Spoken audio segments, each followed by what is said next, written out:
I know that's pretty nice. Everywhere you go around Australia, you see slightly different species. These ones are not actually really small. If you look at a big male, there's a big boy over there. They're actually quite large, almost as big as a female grey kangaroo in some cases. Oh, he's a big boy. Yeah. So what kind of wallaby did you call this one? Agile. Agile. So they've got this nice little feature with that dark patch around their face, you know, around their eyes to the snout. Yeah, they're really good. Yeah, but you've got to watch these big boys because they do get uppity in the territorial things, and they will challenge humans to fight sometimes as well. So you need to be aware of that.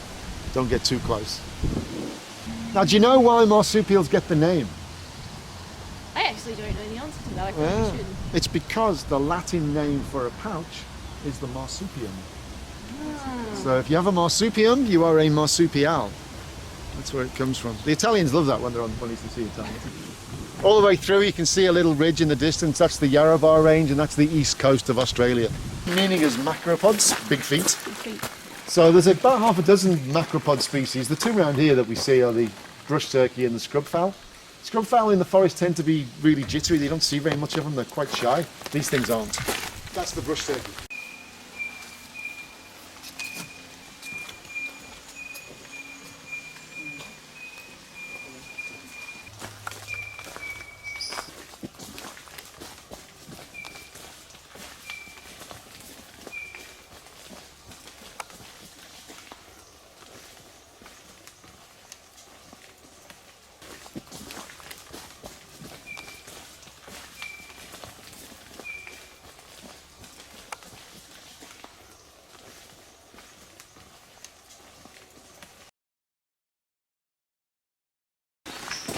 But down at this level, this is called the understory.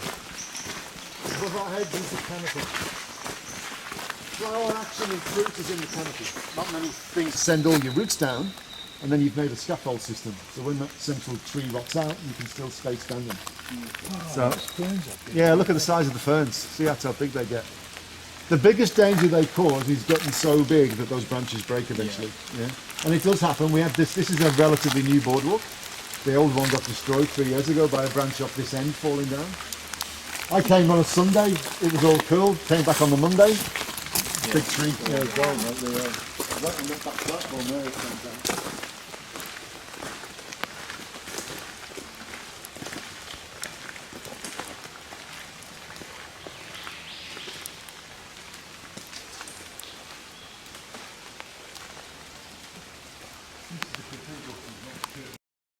Called the grey-headed robin, but he's one of the endemic bird species in the forest. There's, I think it's a dozen endemic birds.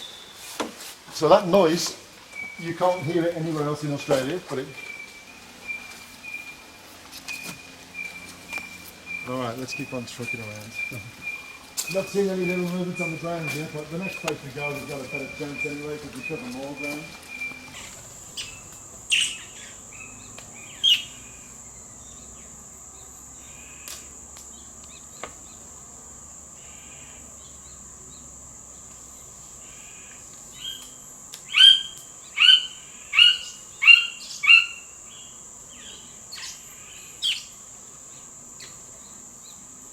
Yes, I'm ready.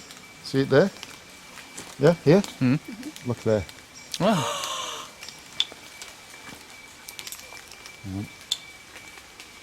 See it? Nice. Look at him. That's a Boyd's forest dragon. So he's quite a good sized male by the looks of it. He's got a nice size. I'll just put a little bit of light on him so you get a slightly better photo maybe. See there? How did you know he was there? I saw cassowaries. Yeah. Yep. So they used to roam around here, of course. Next to me, this is the cassowary plum tree. One of the more recognisable barks when you're standing around here. It's quite difficult to recognise what species of tree you're looking at in the main. Because when you look at them, like this one, this one, this one, this one, they've got the army camouflage pattern all over them, which is algae and moss and lichen. So you can't actually see the bark to tell you what kind of a tree it is. But this one has this kind of like a corky look to it, so it's quite recognisable. It drops these big blue chicken egg sized plums, and that's called the cassowary plum. Yeah, because only the cassowary eats them, and unless the seed comes out of its bum, it doesn't germinate. All right, that's why we call it cassowary's plum.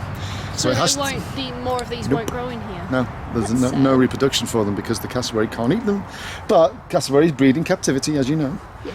And if you do it right, you feed them the local fruits, they poop it out, you scoop it up, and then you can go and Well, replant we it. can't do that in South No, Australia. not where you though. are, but you can post it up here to us once We they've ship it pooped it to out. you. Yeah. Do you feed them native fruits? You get it shipped down to you or We something? don't, Or what do you not feed at the them? park I work at. They just Yeah. get a mix of fruit. All right. Yeah. Because the bird's integral to the forest. It's not only that fruit that needs it to eat it and poop it before it grows. They've found another 50 now. Yeah, there's something like 30% of the rainforest relies on the cassowary. doesn't it? Most of the time, that's also because the fruits are so big. It's the only thing that can eat them. Yeah. Like you get these cannonball-sized seeds down here because the lack of sun on the floor means big seeds. So the fruits Oh, are 'cause they need typically enough energy that's right. to- So there's no sun. You've got everything's got to come out of the seeds. So you see whopping big seeds. It's like the cannonball mango. That's right. Yeah. So the cassowary literally is the only thing big enough to swallow them whole. So as it's walking around, it's pooping them out. Yeah, which is part of the It dispersal poops job out it like does. whole fruit as Yeah. well. Some of it doesn't even look It like looks it's digested. I know unchanged. it does, doesn't it? It looks completely like what nutritional value did you get from that? And then they eat it again. Yeah. It's disgusting. You know what? That glistening in different shades of the same colour. So what did you call these fungus? Bracket fungus. Bracket I fungus. don't know the specific species of it, but it's a really common colour, that ochre orangey colour. So if I send you guys that way, by the way, I'd wait here for you. And in an hour's time, you'd come from that way. Because you can do the whole loop. It's 4.7 k's around the lake. If you want to go for a swim, there's no crocs in there, but if you dive to the bottom, you're going down 65 metres. Oh wow. Because this is an old volcano crater that's full of water now. Right, that's its proper Latin name. It's a palm and it climbs. So it's a really thin stem and all that spikes all over it. The taller it gets, the floppier it gets because it doesn't thicken up. But because it's a climber and it wants to keep climbing, it sends out grappling hooks. Oh, yeah. So this is the part that as you go down the trail, if it brushes against your clothes, it will hook you. That's nasty. And if it brushes against your skin, it will hook you. The more you fight against it, the more hooks you get stuck on you. Yeah. So when you get stuck on it, you have to. Wait a while. Yeah. So the logo and everything is the plant. But this is the bit that will tie you up in knots. If you try and walk off the trail, I'd give you about 30 seconds and you'll be stuck. Because there won't be just one of these stuck to you, Yeah. you'll get dozens of them stuck to you. Yeah. With more than one stuck to you, you need help. Because as you've got one on your Because they back, angle differently. Yeah. Yeah. Can I If have a you close move- up of your thing on your shirt? if you move, it wraps around you.